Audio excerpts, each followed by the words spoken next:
Hello, I wanted to record this video specifically for the communities and the volunteers who are being affected by some of the uncertainty around Project Gigabit.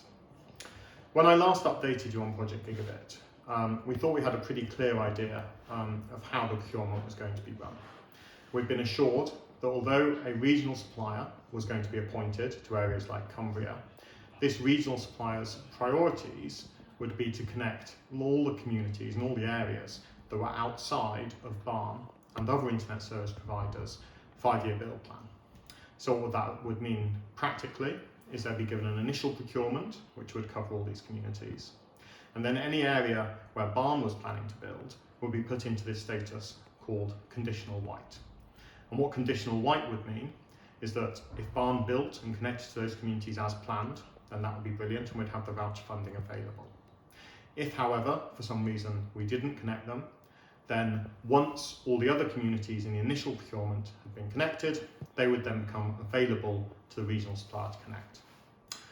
Now, we really welcome this approach because, frankly, it helped us all get towards our shared goal of connecting as many properties as possible, as quickly as possible.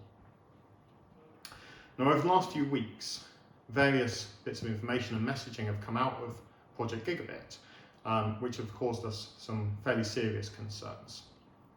Now, the first of these concerns is to do with how this procurement looks like it's going to be run. And what we've seen is mapping coming out of Project Gigabit, which puts lots of areas, lots of communities where BARN is currently heavily engaged. We've got groups up and running, we're securing wayleaves, we're planning routes. All of these communities we've seen, lots of these communities we've seen in scope for the initial procurement. And what that will mean is they will form part of the initial procurement scope for the regional supplier. Vouchers won't be available, and the BARN builds in these communities will frankly be put at risk. And then the second thing we've seen is that we've been given a target for lots of communities where we're in really advanced planning or build. And this target is the 24th of September, and we've been asked to claim or get as many vouchers issued as possible by that date. And we've been told after that date that all vouchers will be suspended, or our ability to apply for new vouchers will be suspended whilst the entire procurement is run, which could take up to a year. And again, by cutting off our ability to apply for more vouchers throughout the lifetime of a build of a project, will really put the viability of some of these projects at risk. So those are our two key concerns. And the next question, of course, is what are we doing about it? So what's I doing about it? Well, the first thing I've done is I've had a couple of fairly robust conversations with Project Gigabit over the last couple of weeks, and I've made it very clear what the implications of the procurement, if it's run as it currently looks like it's going to be run, will mean for BARN and for the communities we're hoping to connect. And Project Gigabit, they've listened to us, they've taken this on board, and they've committed to looking at our plans again and then coming back with a response.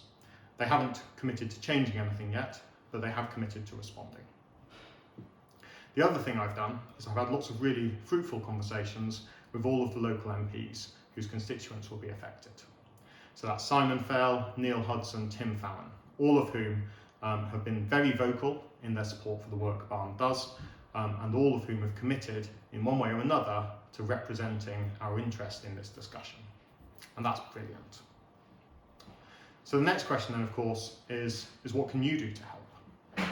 Now, the first thing I want to ask you to do is please do write to your MPs. Now, having spoken to the MPs, what really helps them is the personal stories. What really helps them is understanding for each individual constituent what the implication of some of these decisions will mean to them. And that will really help them shape their arguments and really help them understand the extent of this problem. So please take the time, and I know it is time and it will take you time, but please take the time to write to your MP personally to let them know what this decision would mean to you. And then the second thing is where you have been given this deadline, please try and drive that sign up. Please get the sign up for these projects. Because even if we're successful in changing the scope and changing this deadline and what it means for us, all that does is getting more sign up in these project areas really demonstrates the commitment of the BARN volunteers and the BARN communities to delivering a BARN project. And that's really helpful when we go back to Project Gigabit and we have these conversations, because it really demonstrates how much these communities support a barn deployment as opposed to any other sort of deployment. And that's it. It's a really simple message. But the only thing I want to really end on is, clearly the plans aren't quite shaping up as we hoped they would, or we thought they would. But we are confident that, because of who Varn is, because of what we do, because of the support we've got, we are confident that if we all pull together, our concerns will be listened to, because frankly, we do all share, us, Project Gigabit, the MPs, the communities, all share this same common goal, and that is to connect as many people as possible to high-speed fibre optic internet as quickly as possible.